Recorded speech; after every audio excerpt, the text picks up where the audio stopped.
फडणवीसांनी जर ठरवलं तर होऊ शकतो का? बिलकुल. सीएम साहेबांनी ठरवलं तर काही होऊ शकतात, ते अजून उपमुख्यमंत्री सुद्धा होऊ शकतात. तिसरे मुख्यमंत्र्याच्या हातात आहे ते सगळं. फडणवीसच्या आगवणी प्रकरणामध्ये रोहिणी खडसेंनी मुख्यमंत्र्यांना पत्र दिलं आहे. त्यांनी म्हटलंय की ज्या महिला आयोगाच्या अध्यक्ष आहेत त्या पदावरून हटवलं पाहिजे. चालेल, मुख्यमंत्री विचार करतील त्यांच्या पत्राचा. पुढे मनसेसोबत ठाकरेंची युती होणार असं संजय राऊतांनी दावा केलाय. परत मनसे ठीक आहे. युतीचे एकत्र येणार असं. राऊत म्हणतायत. हां, चांगलं काही तथ्य असेल तर. लाडकी बहीण योजनेचा जो निधी आहे, आदिवासी विभागाच्या निधी लाडकी बहीण योजनेसाठी मिळवण्याची हा चर्चा. विषय मागेही झाला, समाज कल्याणाचा विषय झाला, आदिवासीचा विषय झाला. त्याच्याबरोबर खुलासा केलेला आहे, अर्थमंत्र्यांनी खुलासा केलेला आहे, मुख्यमंत्र्यांनी खुलासा केलेला आहे, त्या खात्याच्या मंत्र्यांनी खुलासा केलेला आहे. मला वाटतं लाडक्या बहिणीचे पैसे देणं जे आहेत ते क्रमप्राप्त आहेत. यांचा निधी कुठे नियमबाह्य वळणार नाही हे तर बघायचं आहे. मला वाटतं नियमात राहून सगळी कामं होतील. भुजबळ म्हणतात की देवेंद्र फडणवीसमुळे मी पुन्हा मंत्रिपद मिळालं मला. भुजबळांचा दावा म्हणणं आहे. चांगलं आहे. मुख्यमंत्री देवेंद्र फडणवीस साहेब आहेत, त्यांच्याशिवाय होणारच नाही. पालकमंत्री पद पण मलाच मिळेल असं दावा पण करतायत. चांगलं आहे, दावा करणं काय वाईट आहे. फडणवीसांनी जर ठरवलं तर होऊ शकतो का? बिलकुल. सीएम साहेबांनी ठरवलं तर काही होऊ शकतात, ते अजून उपमुख्यमंत्री सुद्धा होऊ शकतात. तिसरे मुख्यमंत्र्याच्या हातात आहे ते सगळं. कोणाला पालकमंत्री करायचं, कोणाला उपमुख्यमंत्री करायचं, कोणाला मंत्री करायचं, असं कोणी काही म्हटलेलं नाही आहे. आपण तुम्ही पत्रकार तुम्ही असं तेल टाकू नका. त्यांच्या नावाची चर्चा आहे बघ त्यांना पालकमंत्री. चांगलं आहे, स्वागत आहे.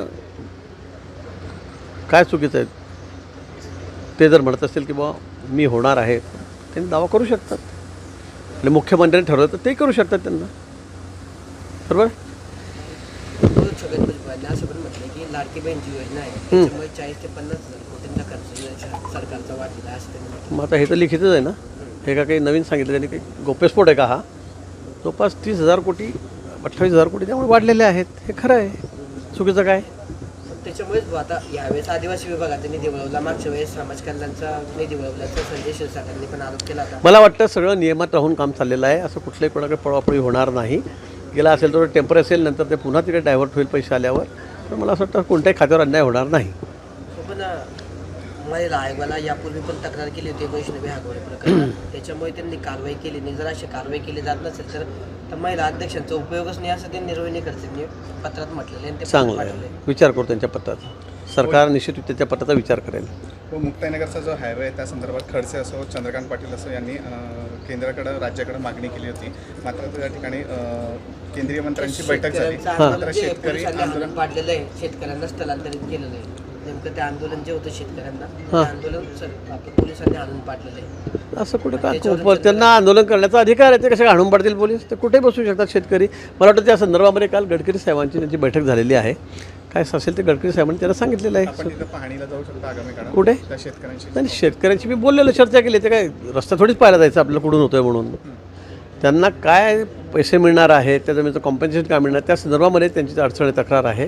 त्या संदर्भामध्ये मला वाटतं चर्चा सुरू आहे सध्या. तिथले विरोधक हे जास्त शेतकऱ्यांशी बाजू म्हणतात की वाढीव बदला मिळाला पाहिजे. खडसे त्या ठिकाणचे आमदार आहेत, ते पण त्या नेतृत्व करतात. ठीक आहे ना, या चांगलं प्रकरणात आहे. चर्चा अशी की खडसेंच्या त्या तिकडे ज्या जमिनी होत्या त्यांना जो एवढा मोबदला मिळाला तेवढाच मोबदला आम्हाला पण मिळाला पाहिजे, म्हणूनच शेतकरी आंदोलन करतायत. नाही, मला काही माहिती खडसेंना किती मिळाला, काय मिळालं. मी मागच्या वेळेला फक्त म्हटलं होतं की बाबा त्यांनी त्या ठिकाणी जमीन आता वर्षभरापूर्वी घेतलेली आहे. ते म्हणे वडलोपार्जित आहे, त्याचे उतारेमध्ये जो आहेत त्यांनी कधी जमीन घेतली म्हणून वर्षभरात. या